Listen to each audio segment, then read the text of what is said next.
Hello students, today I will discuss in this video about combination of capacitor in parallel।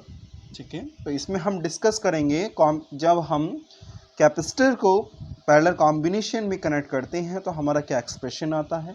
तो यहाँ पर मैं 3 capacitor लेके चल रहा हूँ, C1, C2 और C3। ठीक है, उन पर प्लस क्यू चार्ज हम देते हैं तो इंडक्शन के कारण माइनस के क्यू चार्ज आ जाएगा। तो इसमें एक साइड तो आपने ए, दूसरी साइड में आपका बी, इस तरीके से मतलब बी मतलब अर्थ पॉइंट, मतलब एक साइड पॉइंट ए पर एक बार पॉइंट बी पर आपने कनेक्ट कर दिया तो बी पॉइंट बी जो अर्थिंग को शो कर रहा है और ये आपका कनेक्शन से पॉजिटिव टर्मिनल से कनेक्टेड है।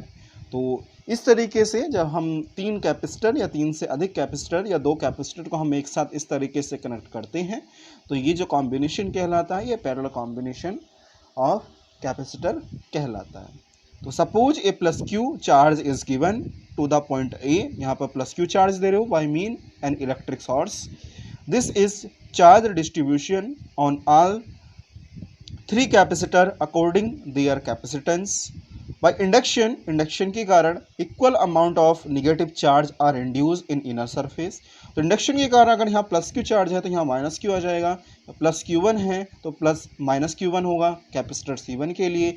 इसी तरीके से कैपेसिटर C2 है तो प्लस Q2 माइनस Q2 होगा, यहाँ पर प्लस Q3 माइनस Q3 होगा। ठीक है, तो by induction equal amount of negative charge are induced on the inner surface of the second plates of the capacitor। ठीक है, while the free positive charge induced on their outer surface flow into the earth। Since all the 3 capacitor are connected between the point A and B, the potential difference between the plate of each capacitor will be same if the charge on the capacitor C1, C2 and C3 V Q1, Q2 and Q3 respectively, then Q1 बराबर आपका C1 भी हो गया और Q2 बराबर आपका C2 भी हो गया एंड Q3 बराबर C3 भी हो गया। ठीक है, क्योंकि यहाँ पर आप देख रहे हो यहाँ पर आपका जो पोटेंशियल डिफरेंस है वो आपका सेम होगा। ठीक है, तो जो कैपेसिटर C1 है, C1 पर जो आपका चार्ज होगा वो आपका Q1 C1 भी होगा और चार्ज Q2 जो होगा C2 B होगा और Q3 बराबर होगा C3 B होगा। ठीक है, अब हम टोटल चार्ज की हम बात करेंगे। Total charge all the capacitor, तो Q बराबर Q1 plus Q2 plus Q3, तीनों की वैल्यू हम यहाँ पर पुट कर देंगे। C1B plus C2B plus C3B, यहाँ से आपका V कॉमन आ जाएगा तो C1 plus C2 plus C3, इस इक्वेशन नंबर 1 कहेंगे। If the potential difference in plate V, तो पोटेंशियल डिफरेंस आपका V है, then it will be an equivalent capacitor if the capacitance of the capacitor C, capacitance कितना है total C है, तो आप क्या कहोगे Q बराबर CB। तो फ्रॉम इक्वेशन 1 एंड 2, तो Q की जगह वैल्यू पुट कर दोगे CB और CB यहाँ पर पुट कर देंगे B C1 plus C2 plus C3, तो V से V कैंसिल हो जाएगा तो C बराबर आपका आ जाएगा C1 plus C2 plus C3। तो ये जो आपका फॉर्मूला आ रहा है जब हम 3 कैपेसिटर को एक साथ पैरेलल कॉम्बिनेशन में कनेक्ट करते हैं तो हमारा फॉर्मूला आता है C बराबर C1 plus C2 plus C3। यदि हम n कैपेसिटर की बात करें तो C1 plus C2 plus C3 dot dot Cn आएगा। यदि 2 कैपेसिटर की हम बात करते हैं तो C बराबर C1 प्लस C2 होगा। तो यहाँ पर हमने देखा, यहाँ पर हमारा पोटेंशियल डिफरेंस सेम है, लेकिन हम जब सीरीज कॉम्बिनेशन की बात कर रहे थे तो वहाँ पर हमारा चार्ज सेम था। ठीक है, तो इसको हम कह सकते हैं thus the equivalent capacitance of the capacitor joint equal to the sum of their individual capacitance. तो इंडिविजुअल कैपेसिटेंस जो टोटल कैपेसिटेंस होगा वो इंडिविजुअल कैपेसिटेंस के सम के इक्वल होगा। ठीक है, एनसीईआरटी टेक्स्ट बुक का एग्जाम्पल 2.9 देख लेते हैं। A network of 10 microfarad capacitors is connected to a 500 volt supply as shown in figure. Determine A, the equivalent capacitance of the network, and B part में आपसे पूछा गया है the charge on each capacitor. ठीक है, तो आपको charge भी निकालना है और फर्स्ट वाले पार्ट में आपके equivalent capacitor of the network भी कैलकुलेट करना है, कितना आपका टोटल इफेक्टिव कैपेसिटेंस होगा वो हम यहाँ पर कैलकुलेट करेंगे। ठीक है, तो डायग्राम आपको कुछ इस तरीके से दिया हुआ है। ठीक है, और C1, C2 और C3 और C4 इस तरीके से आपके कैपेसिटर हैं, और C1, C2 और C3 ये आपके 3 जो कैपेसिटर हैं ये आपके सीरीज कॉम्बिनेशन में कनेक्टेड हैं। ठीक है, तो हम क्या कार्य करेंगे, फॉर्मूला लगाएंगे इफेक्टिव कैपेसिटेंस का। तो हम मान लेंगे इसका जो कैपेसिटेंस है वो C डैश के इक्वल है, तो 1/C डैश बराबर आपका हो जाएगा 1/C1 plus 1/C2 plus 1/C3। C1, C2 और C3 जो आपका 10 माइक्रोफैरड है तो आप 10 माइक्रोफैरड लिख लोगे, तो 1/C डैश बराबर 1/10 प्लस 1/10 प्लस 1/10।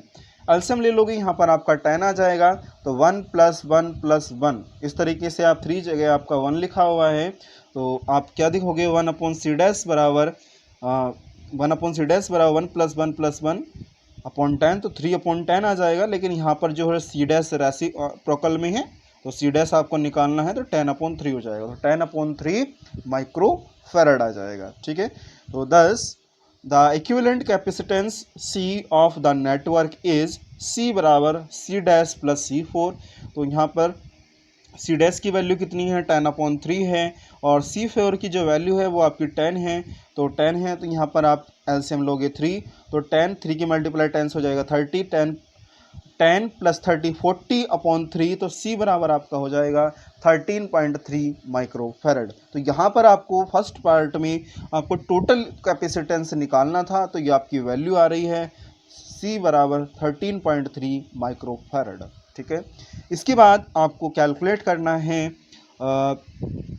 निकालना है आपको बी पार्ट में the charge on each capacitor. तो फर्स्ट वाले पार्ट में तो टोटल कैपेसिटेंस निकाला, तो आपके पास यहाँ पर एक गिवन है पोटेंशियल डिफरेंस जो गिवन है वो आपके पास 500 वोल्ट गिवन है, और आप जानते हो अभी फॉर्मूला आप पढ़ भी रहे हो यहाँ पर इस चैप्टर में Q बराबर CB। ठीक है, तो B आपके पास यहाँ पर गिवन है, तो B की वैल्यू 500 वोल्ट है। तो यहाँ पर जब हम B की बात करेंगे, जब हम B निकालना होता है तो B बराबर लिख देते हैं Q/C। तो Q/C जो वैल्यू दे रखी है वो आपको 500 वोल्ट दे रखी है, तो B बराबर आप 500 वोल्ट लिख सकते हैं। ठीक है, अगर Q/C जो होगा वो आपका टोटल इसके इक्वल ही होगा। ठीक है, तो Q/C की जगह हम 500 वोल्ट लिख सकते हैं, क्योंकि ये V की वैल्यू है और Q/C जो होता है वो आपका V के इक्वल होता है। ठीक है, तो यहाँ पर लिख दो 500 वोल्ट। ठीक है, आप यहाँ से आप क्या कार्य करोगे, Q कॉमन ले लो, क्योंकि हम फर्स्ट 3 कैपेसिटर की बात कर रहे हैं, तो फर्स्ट 3 जो कैपेसिटर हैं वो आपके सीरीज कॉम्बिनेशन में कनेक्टेड है। तो यहाँ से जब आप Q कॉमन लोगे तो Q आपका कॉमन बाहर आ जाएगा 1/C1 प्लस 1/C2 1/C3। ठीक है, और 1/C1 प्लस 1/C2 1/C3 किसके इक्वल है, 1/C डैश के इक्वल है।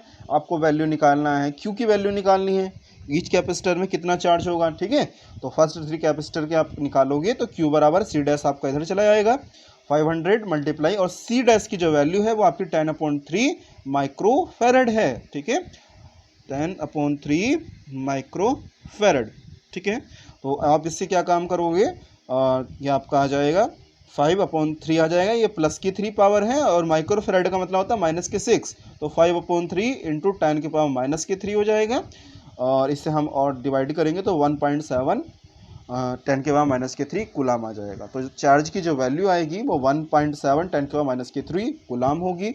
इसी तरीके से हम निकालेंगे जो कैपेसिटर C4 है उसमें कितना चार्ज होगा। तो यहाँ पर हमने निकाला जो आपका C1, C2 और C3 है, तो तीनों के लिए जो हमारा चार्ज होगा वो सेम होगा, क्योंकि ये तीनों किस कॉम्बिनेशन में, ये तीनों हमारे सीरीज कॉम्बिनेशन में है। अब हम बात करते हैं कैपेसिटर C4 के लिए, तो यहाँ पर हम लिख लेंगे Q/C4 इक्वल टू 500 वोल्ट और Q मल्टीप्लाई बाई C4, और जो C4 की वैल्यू है वो आपकी 10 माइक्रोफैरड है। ठीक है, तो यहाँ पर कितना हो जाएगा 5000 हो जाएगा, और माइक्रोफैरड का मतलब होता है 10 के पावर माइनस के 6, तो यहाँ पर आपकी 3 पावर आपकी कम हो जाएगी, तो Q बराबर 5 इंटू 10 के पावर माइनस के 3 कूलाम हो जाएगा। तो इस तरीके से हमें क्वेश्चन में फर्स्ट पार्ट में आपको इक्विवेलेंट कैपेसिटेंस निकालना था, और सेकंड पार्ट में हमें each charge on capacitor calculate करना था।